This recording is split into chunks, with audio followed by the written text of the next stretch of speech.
C'est une bien terrible promenade que fait l'homme d'affaires suisse Henri Dunant un soir d'été 1859.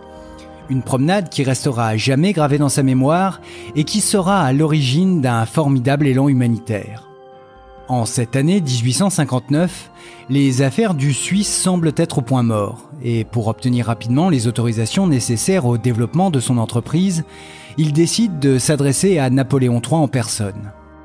Mais l'empereur est en Italie, dans la ville de Solferino. Son armée vient de livrer une sanglante bataille aux Autrichiens. Pour rejoindre Napoléon, Dunant doit traverser un vaste champ de bataille où gisent près de 40 000 victimes.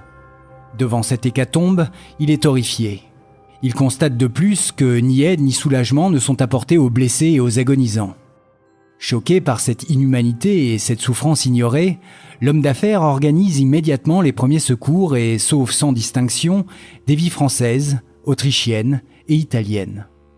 Le souvenir de cette boucherie va hanter Dunant pour le reste de son existence. En 1862, il écrit un livre relatant cette bataille de Solferino et les souffrances endurées par les deux armées.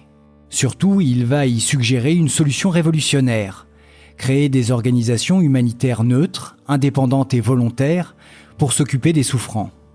En 1863, Dunant finit par fonder le Comité international de la Croix-Rouge.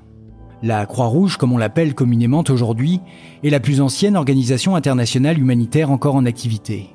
Elle est entre autres à l'origine de la Convention de Genève qui définit le droit humanitaire international dans les situations de violence et des conflits armés. L'activité incessante de la Croix-Rouge a depuis permis de sauver des millions de vies à travers l'histoire douloureuse des guerres humaines. Mais au fait, quelle est l'origine de son emblème, une croix rouge sur fond blanc? Il s'agit tout simplement du symbole et des couleurs inversées du drapeau suisse, la patrie d'Henri Dunant.